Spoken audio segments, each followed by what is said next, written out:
I'm very comfortable with this size audience. I just want to say something really quick. I've known Eliza for a long, long while. Way longer than I care to admit. And I've seen her grow up, literally, since she was about 16. And she was always intelligent and delightful and fierce and political. And she has breadth to her, which is not always the case in Hollywood, but is the case with some of my friends. The difference between them and Eliza, the thing that makes her unique, is her force, her activity, what she does with her life. And a lot of it comes from Mama Judy. And you don't ever get to know Eliza without getting to know Mama Judy, because Eliza, true story, never shuts up about her. Because my mom's so awesome. She's teaching in Senegal. She's so cool. It turns out she's right. She is that cool. But what I've seen over the years is Eliza taking the reins herself and creating things with her mother and putting this together. And I was watching her put this together. This isn't something where she's like, they're going to do this, and I should appear, it would be beautiful. That's how she really talks, by the way. No, this is something she has been working from the ground up. She has been there herself. And what I want to talk to you about very briefly is why I love this project, why I love Thrive. Because I already loved Eliza, and I could be a part of this just because she was. But that's not why I'm here.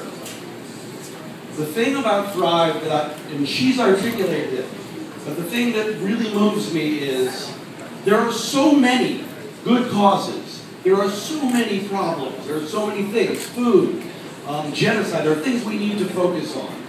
And the difference between Thrive and these other things, the thing that makes it unique, is that it is dealing with a different need.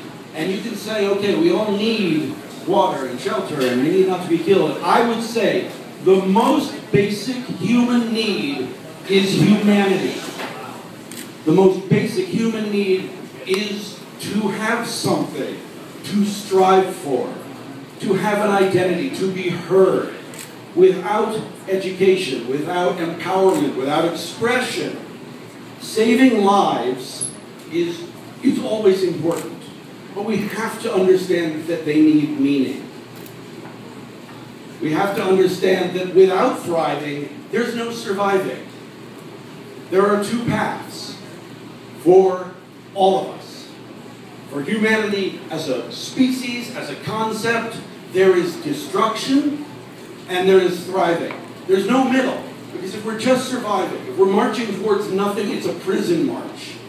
If we can't let people have voices, let their lives have meaning beyond the fact that there were a number of people not killed, people who were fed, if we don't take it further than that, if we don't get to know them, if we don't not only understand that they need this, but understand it from them, from their voices, which Thrive does in a way I've never seen before. They're taking their agenda from the people they're trying to help. They're not going in and imposing it upon them. They're asking, what do you want to say? How do you want to be heard? How do you want to be helped? Building this community center is so important. It grounds everything. It grounds these people who are looking for a place to connect, to heal, to express themselves. This is something that we take for granted. We all have trauma.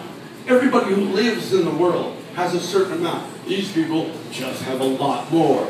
But it's very easy for us to separate our lives, where our problems equal trauma, with the lives of people that we see in numbers, that we don't see individually, the way these people are going and seeing them.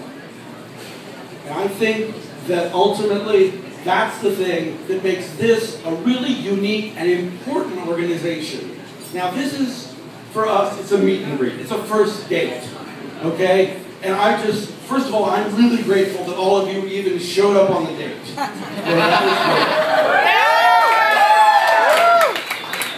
And I'll tell you truthfully, we are looking for any number of one-night stands.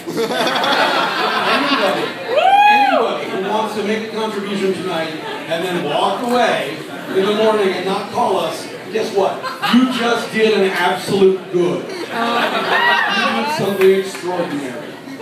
But a few Mr. Rights, not a bad idea. And there can be plenty. And they can be women. Mr. Right has been taken before. The important thing to remember is that we are building something. We're building a relationship.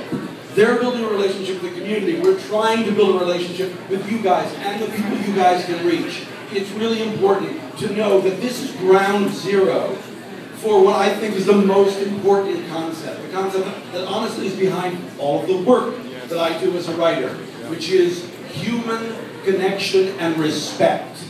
We want to show people that we respect them. We want to show ourselves that we're worthy of respect. That's what we're doing here tonight.